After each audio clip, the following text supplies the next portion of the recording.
Dogfish way back 1995. Sam's an old man now. He just turned 41. He was 25 back in 95. 3 years out of Muhlenberg College with a degree in English. Knew he did not want to be a high school English teacher.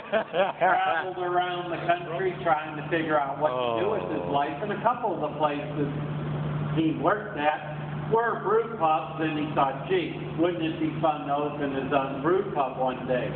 Two questions you're probably wondering. Why the name Dogfish Head?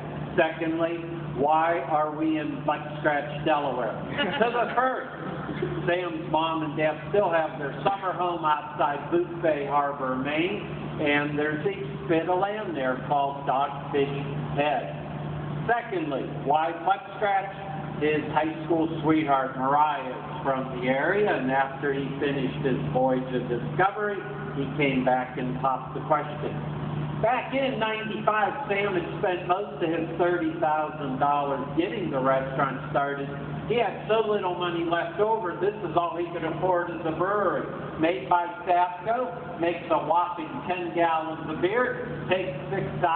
By the way, this was dropped off on the back of a UPS truck. We were the world's smallest commercial brewery at the time. Takes 6 hours to make 10 gallons, and that was okay in the beginning because Sam only had the brew a couple times a week. But as the months went by, he was brewing every day, then twice a day, sleeping on a mattress in the basement of the brew pub. So he put this aside and went and bought some used Dannon yogurt stainless steel tanks. Made his own 150-gallon system. Brewed on that for 2 years. We still have that system in town, and that's what we make our experimental beers on. Try them out on unsuspecting patrons. If you go in today, ask them what are the experimental beers for the month. Well, 97, Sam moved into a rented warehouse in Lewis with a 1,000-gallon system. 5 years later, the big change came.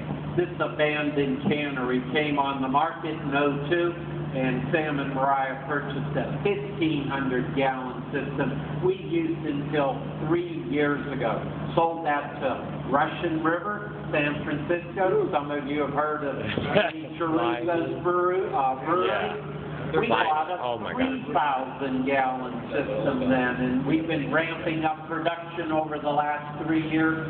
We are now at the point we're making 3,000 gallons of beer every 3 hours, round the clock, Sunday night to Saturday morning. Pretty phenomenal growth. We are the fastest growing craft brewer. Thank you for your support. Out of 1,600, we've been craft and microbrewers. We've been growing 25 to 35% a year. When I started as a volunteer here 5 years ago, Dogfish was doing 33,000 barrels, 31 gallons in a barrel, 1 million gallons a year. We're last year 120,000, 3.9 million gallons, and we're now 11 out of 1,600. If you keep ordering our beer, we'll break into the top 10 next year. Our first bottling line, Sam and 2 guys. First wash, put it on the drying rack. Second, bottle. This is the actual bottling line. 2 bottles at a time. Third guy, hand capped. 3 guys, 8 hours, 100 cases. We're now packaging up 500 cases an hour, and we're shipping out of here 6,000 to 8,000 cases of beer every day. We also have a new kegging line, 2-man operated. Just went to the dark. Someone move over here. There's a motion detector on the other side. 2 men operate our new kegging line. They produce 500 kegs a day.